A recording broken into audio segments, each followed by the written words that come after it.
ناظرین، آپ کو ایک بریکنگ نیوز دیتے چلیں کہ 2 دن سے اسلام آباد میں پی ٹی آئی نے جو دھرنا دینے کی کوشش کی تھی، بلاخیر ریاست نے اپنی ریٹ قائم کرتے ہوئے ان تمام شر پسندوں کے خلاف کارروائی کا آغاز کر دیا اور بشرا بی بی اور علی امین گڈھا پور اپنے کرندوں اور شر پسندوں کو ادھر ہی پھینک کر خود فرار ہو گئے اور ان کی گاڑی کا پولیس نے پیچھا کیا، لیکن وہ پیر سواوا کے راستے ہری پور میں داخل ہو گئے۔ ان کے باقی کرندوں کے اوپر پولیس نے ریڈ کیا، سب کو پکڑا اور ان کا انقلاب جو ہے وہ ان کا چس کر کے نکل گیا۔ 2 دن سے پورے اسلام آباد کو انہوں نے یرغمال بنا کے رکھا ہوا تھا۔ ریاست نے ان کو بہت لحاظ کیا، لیکن یہ باز نہیں آ رہے تھے۔ حکومت اور ریاست کو بلیک میل کرنے کی کوشش کر رہے تھے۔ پنکی پیرنی کہہ رہی تھی کہ میں عمران خان کو لے بغیر ہم واپس نہیں جائیں گے،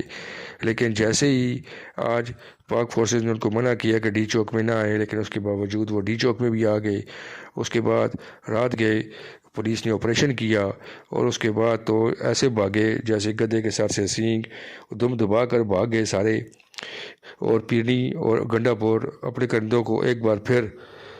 وہاں پر پھینک کر جو ہے خود فرار ہو گئے اور ہری پور کے راستے کے پی کے میں داخل ہو گئے، جبکہ پولیس نے سارا علاقہ کلیئر کرا لیا ہے اور کوئی ایک بھی شر پسند اب وہاں پر موجود نہیں ہے۔ اور شر پسند جو ہے وہ دم دبا کر آگے پیچھے اس تیزی سے بھاگے جس تیزی سے وہ اسلام آباد کی طرف چڑھائی کرنے آ رہے تھے۔ اب وہاں پر کوئی بندہ بھی موجود نہیں ہے، پولیس نے علاقے کو کلیئر کر دیا ہے اور جو شرپسند تھے ان کو رنگے ہاتھوں ان کے اسلحوں سمیت پکڑ لیا ہے اور ان کو ان کے خلاف بڑے سخت سے سخت جو ہے کارروائی کی جائے گی۔ اور علی امین گنڈا پور اور پیرنی جو ہے وہ ایک بار پھر